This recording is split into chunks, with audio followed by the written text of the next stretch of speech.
selesai belum tuntas, baru berapa katanya baru 50 yang dicabut Prof, atau yang dibatal.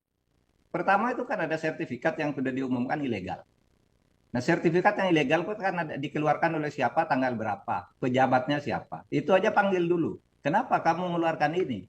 Atas suruhan atasan, atau atas kolusi bawahan, atau dia ikut kolusi. Nanti akan ketahuan kok itu. Karena ada dokumen-dokumen pendukung ketika sebuah sertifikat dibatalkan. Apalagi ini yang dibatalkan ratusan. Itu kan gampang sih. Lalu kemudian pelaku pemagaran, ya betul Pak Trenggono ya sulit ngambil tindakan. Nah kalau gitu serahkan aja ke penyidik Polri. Karena kan di KKP itu ada penyidik PNS. Lalu ada juga di dalam hukum itu penyidik Polri, kejaksaan gitu. Serahkan ke situ, itu ada pelanggaran. Tolong siapa yang pemagaran itu, yang lakukan pemagaran itu kan ada orangnya yang ngaku bahwa ini sudah masyarakat, dia sudah menemui nelayan, panggil dia. Wajib dia hadir, dipanggil oleh hukum. Kamu masyarakat siapa yang kamu temui bahwa itu swadaya? Lalu diusut dari situ. Menurut saya sih tidak sulit sih gitu. Tapi ini selama ini kok saling lempar badan ya. Saya selalu mengatakan gini, menteri itu apakah itu Pak Hadi Cahyanto, apakah AHY atau Sofyan Jalil, tidak usah takut kalau dia tidak sengaja melakukan pelanggaran itu. Itu kan ada delegasi kewenangan di dalam hukum tata negara itu. Ini kewenangan dan tanggung jawab ini atas delegasi dari menteri ini kan gitu. Kalau dia tidak melakukan, tidak usah takut, katakan aja, tidak usah saling menghindar, serahkan. Yang tepat itu Nusron Wahid, bagus tuh, langsung dia bilang itu ilegal gitu.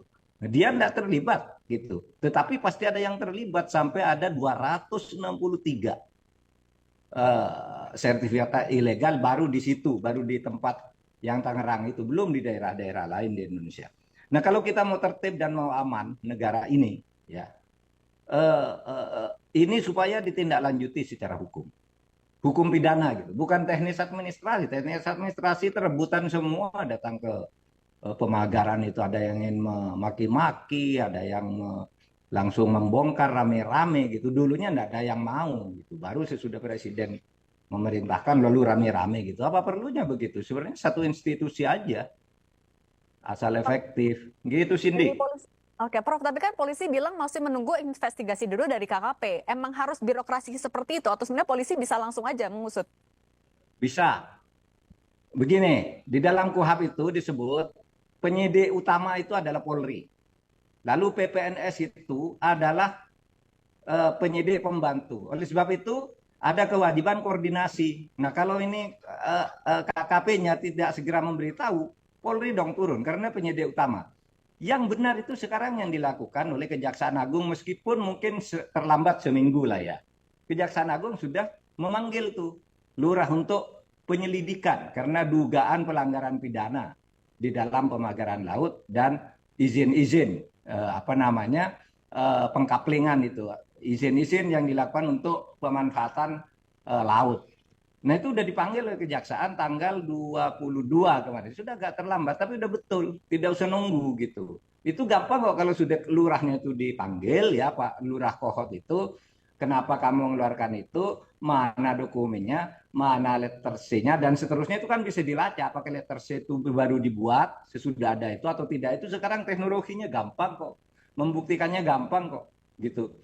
Tapi Prof, Jadi saya kira tidak usah saling melempar lah. Sekarang ini waktunya nih hukum pidananya ini baru ke teknis administrasi aja. Administrasi pun belum selesai, belum tuntas. Baru berapa katanya baru 50 yang dicabut Prof, atau yang memang usahanya dibatalkan. sebenarnya untuk mengusut pidananya tinggal men-tracing siapa saja yang terlibat dalam penerbitan sertifikat. Tapi kenapa menurut Anda alot sekali untuk mengungkap dalangnya? Nah, mungkin itu karena tracing itu mungkin akan menyangkut dirinya bisa saja atau keluarganya. Kan banyak ya pejabat-pejabat itu yang kadang-kala dirinya tidak tahu, keluarganya dapat, anaknya dapat, istrinya dapat, saudaranya dapat, gitu-gitu tuh mungkin takut terbongkar juga. Gitu bisa saja itu terjadi. Tapi apapun sikap untuk menyembunyikan itu adalah salah secara hukum. Itu merusak negara gitu. Kalau Anda merasa bersih ya serahkan aja, buka semua. Kasih tuh KKP, ATR, BTN, kasih ke polisi, kejaksaan, Pak, tolong ini nih, salah ini, tolong Bapak sidik gitu. Gitu. Penyidik kami mungkin tidak mampu karena ada orang dalam juga yang terlibat, kan bisa begitu. Hukum membuka itu dan membunyikan itu. Saya ingin mengingatkan ya, hak guna bangunan di perairan laut, perairan pesisir itu sudah dilarang oleh Undang-Undang Nomor 1 Tahun 2014 sesuai dengan putusan MK Nomor 3 Tahun 2010.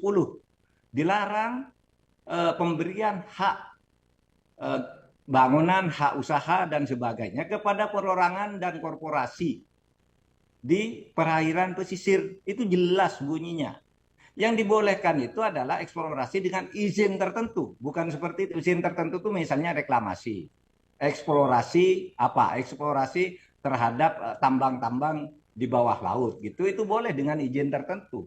Kalau borongan kayak gitu belum tahu apa yang akan dikerjakan, tiba-tiba keluar sertifikat, kan tidak boleh menurut undang-undang maupun menurut putusan MK.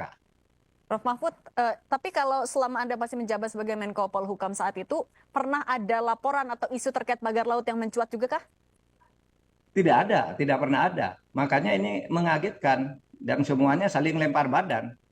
Seumpama pun saya itu ya tidak tahu, tapi begitu tahu pasti ditindak dong. Pasti didatangi lalu ditindak secara hukum.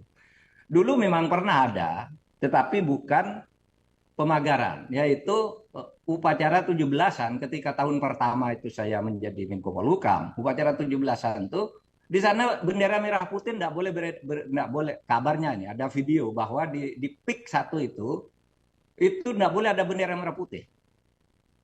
Padahal itu 17-an. Saya bilang tanggal 16 saya akan ninjau ke sana. Saya akan cabut bendera-bendera negara asing yang ada di situ kalau merah putih tidak boleh. Saya sudah siapkan tim ke sana. Tiba-tiba malamnya Pak, enggak Pak, bendera merah putih sudah ada katanya. Sudah beranu semua gitu. Ya sudah, selesai. Nah hanya itu yang ada. Kok sekarang lalu ke pelanggaran di laut. Yang saya katakan tadi tentang bendera merah putih itu dulu ramai di media. Sehingga saya bentuk tim, besok saya akan ke sana. Saya sudah bentuk sekian orang, ayo ikut saya. Besok kita cabut sama-sama. Kita ganti dengan bendera merah putih. Begitu saya waktu itu tahun 2020 bulan Agustus tuh.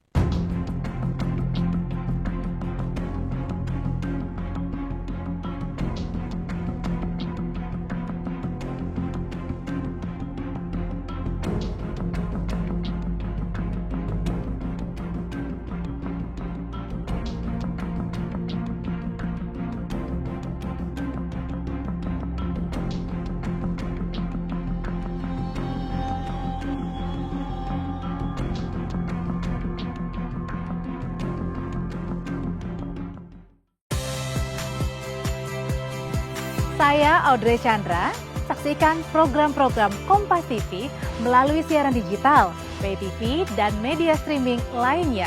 Kompas TV, independen, terpercaya.